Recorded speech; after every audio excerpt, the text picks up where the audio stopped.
ऐसे कुछ कारण थे, नहीं तो वो होते सारे देश के चक्रवर्ती सम्राट होते, महाराणा प्रताप, शिवाजी महाराज होते, गुरु गोविंद सिंह जी होते, डॉक्टर हेडगेवार जी। वो भाई एमबीबीएस पास की जिस बंदे ने 36 साल की उम्र में, 36 साल की उम्र तक यंग एज, देखो कितनी शानदार अवस्था होती है। सा कितना काम किया, क्रांतिकारी के साथ भी काम करके देखा, करते रहे, लास्ट तक करते रहे, उनकी हेल्प करते रहे, उनके घर में आके ठहरते थे। डॉक्टर हेडगेवार जी ने संघ की स्थापना की।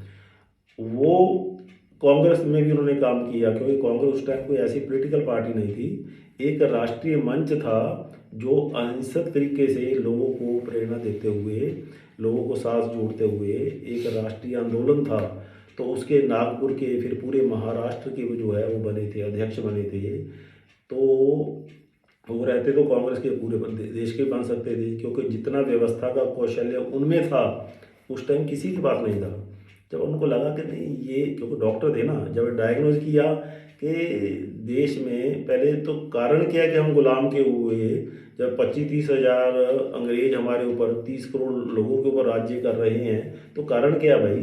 तो कारण उनको ये नज़र आया था उस टाइम के कारण ये है कि हम लोग संगठित नहीं है, राष्ट्रीय नहीं है, संगठित नहीं है, अपने धर्म पे अभिमान नहीं है, और बल्कि एक ग्लानि महसूस करते हैं इस देश का। जो पहला प्रधानमंत्री कहता है कि I am Hindu by accident, ऐसी जो भावना हो, तो उन्होंने 7-8 बच्चों को जो है 1925 में, जब वो 36 साल के थे, खेल खेल के मैदान में इकट्ठे करके जो है खिलाना शुरू किया, उनकी ऑलराउंड डेवलपमेंट की, उन वो शाखा जो है लगाई, उनको प्रेरणा देते थे, रोज़ शाखा लगती थी, रोज़ उनमें उनका जो है सर्वांगीण विकास होता था।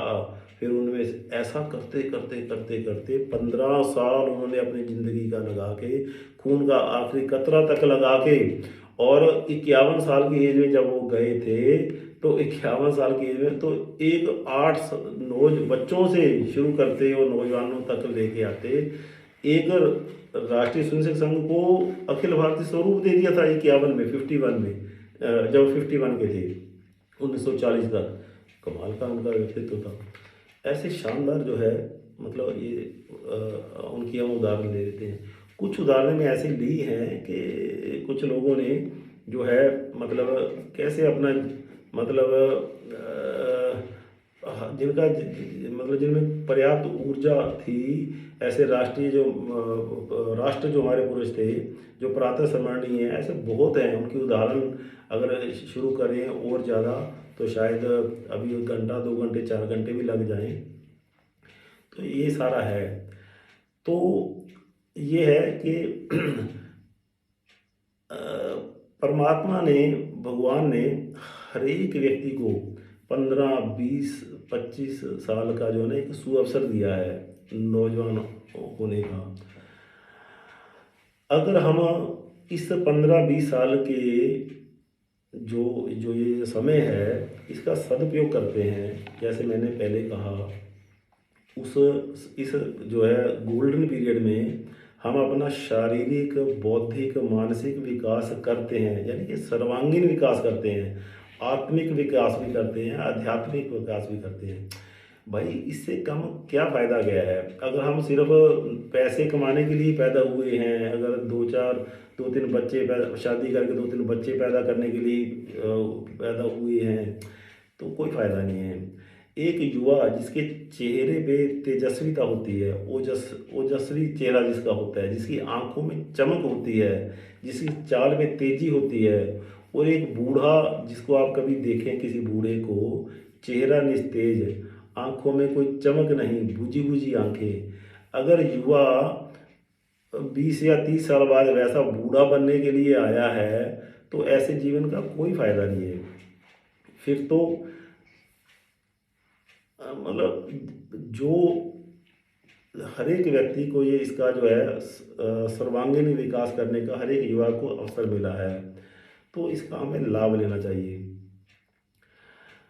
जो भी व्यक्ति अपने आप को निखार कर समाज के लिए जीता है, अपने लिए भी जीता है, अपने लिए मतलब अपने अपना विकास करने के लिए जीता है, अपनों के लिए जीता है, मतलब अपनों के होना है हमारा जो है परिवार है, हमारा वृहद परिवार है। वृहद परिवार में हमारे साथ जो काम करने वाले हैं, घर के जो और भी जो होते हैं, गली में भी जो काम करने वाले हैं, कोई कूड़ा उठाने वाले भी हैं, एक वृहद परिवार है। या फिर उसके बाद हमारा नगर है या राष्ट्र है। जो व्यक्ति इन सब के लिए जीता है वही युवा है, अन्यथा तो सब यहाँ पर बूढ़े हैं। कोई वर्तमान में बूढ़े हैं,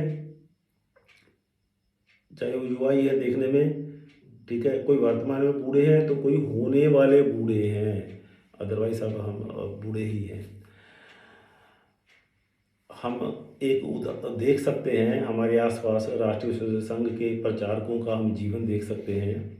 उनको हमने, कई लोगों ने उनको युवावस्था से देखा होगा, तो वो पहले भी युवा थे, उनमें एनर्जी जो है, ऊर्जा वैसी ही है, अभी भी वैसी एनर्जी है, अभी भी वो युवा हैं। चाहे वो तन से शायद वो बुढ़ा गए हों, तन से शायद वो उनकी शारीरिक शक्ति कम हो गई हो, फिर वो मन से अभी भी बुढ़ा वो हैं, युवा ही हैं।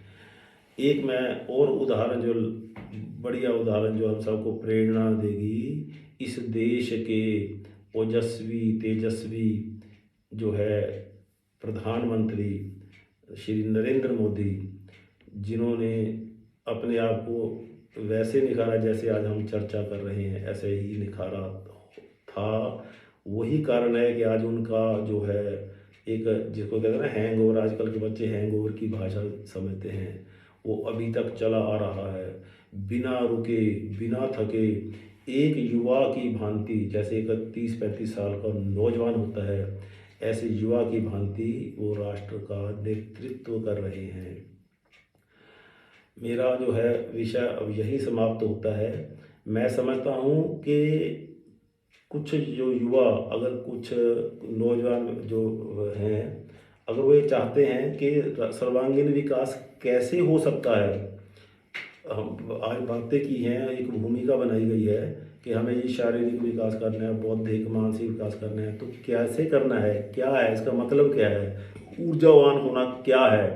तो इसके लिए हम अगली बार एक सेपरेट सेशन भी ले सकते हैं। मेरा विषय यही समाप्त होता है। बहुत बहुत धन्यवाद।